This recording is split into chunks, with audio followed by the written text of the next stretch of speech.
Bienvenue. Ensemble, on va décortiquer ce qui fait la spécificité de l'approche commerciale en Key Account Management. L'idée, c'est de bien consolider les concepts clés pour gérer ces fameux comptes stratégiques. Alors, comment va-t-on s'y prendre? On va voir 4 points essentiels. D'abord, on pose les bases avec l'introduction. Ensuite, on plonge dans le cœur du réacteur, la création d'une relation de confiance.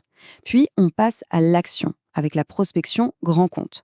Et enfin, on récapitule tout ça dans une synthèse. C'est parti. Allez, on commence avec la première partie. Il s'agit de bien comprendre la posture, l'état d'esprit si particulier du Key Account Manager, qu'on appelle aussi CAM.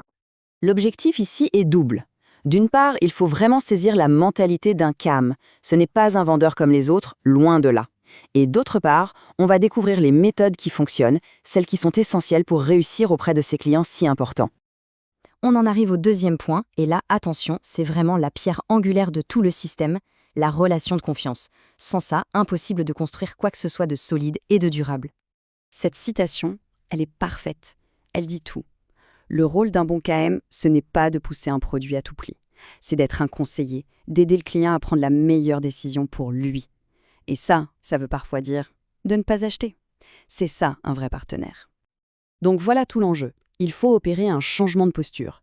On doit passer du statut de simple fournisseur à celui de partenaire stratégique. On n'est plus seulement là pour vendre, mais pour apporter de la valeur, une expertise, un conseil.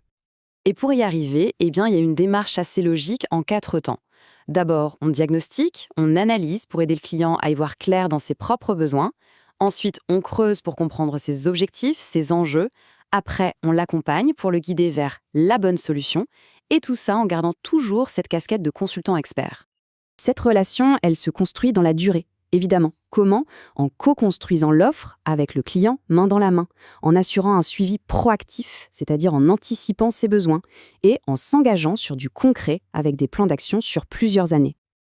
Alors, pour créer cette confiance, il y a une compétence qui est juste fondamentale. C'est l'écoute active. Et l'écoute active, ce n'est pas juste entendre ce que la personne dit. C'est bien plus que ça. C'est décrypter les mots, bien sûr, mais aussi le langage du corps, le ton de la voix, bref, tout ce qui se cache derrière le discours. L'écoute active, c'est vraiment une technique. Ça implique de reformuler pour vérifier qu'on a bien compris, de poser des questions ouvertes pour faire parler, de synthétiser et bien sûr d'observer. C'est un ensemble de réflexes à développer. Ok, la confiance c'est là, les bases sont saines, mais comment on fait pour obtenir ces fameux rendez-vous avec les grands comptes? On passe à la 3e partie, la prospection.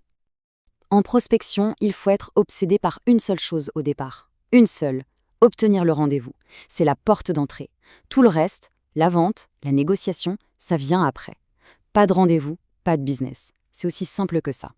Pour structurer sa démarche de prospection, il existe un modèle ultra classique, mais toujours aussi efficace, AIDA. D'abord, on capte l'attention avec une accroche qui percute. Ensuite, on suscite l'intérêt en montrant qu'on a compris sa problématique. Puis, on crée le désir en lui faisant miroiter les bénéfices de notre solution. Et enfin, on pousse à l'action, obtenir ce rendez-vous. Point crucial, les décideurs dans les grands comptes sont sursollicités. C'est quasi impossible d'avoir une réponse du premier coup. La clé, c'est donc de varier les points de contact, le téléphone, l'email, LinkedIn. C'est ce qu'on appelle l'approche multicanale. Et pourquoi c'est si efficace le multicanal? Eh bien, parce qu'on s'adapte aux canaux préférés de notre interlocuteur, on crée un effet de répétition qui ancre notre message dans son esprit et ça rend le suivi beaucoup plus naturel, moins agressif. Quand on est au téléphone, ce n'est pas tant ce qu'on dit qui est important, mais surtout la manière dont on le dit. Le ton, le débit, le sourire dans la voix, c'est ça qui transmet l'énergie, la confiance et la crédibilité. C'est le fameux paraverbal.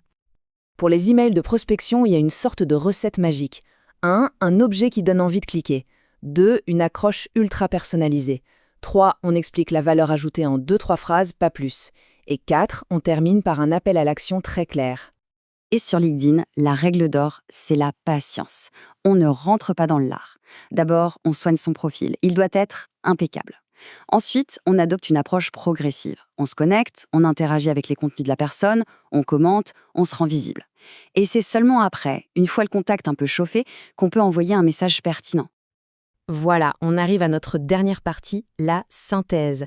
Finalement, si on devait résumer le rôle commercial du CAM, qu'est-ce que ça donnerait? En fait, le CAM a une double casquette, c'est ça qui est fascinant. D'un côté, c'est un partenaire stratégique qui bâtit une relation sur le long terme grâce à son écoute et son expertise, et de l'autre, c'est un expert de la prospection, un chasseur, qui maîtrise des processus pour générer des opportunités de qualité. Et pour finir, on peut se poser une dernière question. On a beaucoup parlé de techniques, de méthodes, de processus, mais au fond, au-delà de toute cette boîte à outils, quelle est la qualité humaine la plus importante, la plus essentielle pour vraiment exceller dans ce métier? Voilà une bonne question pour réfléchir.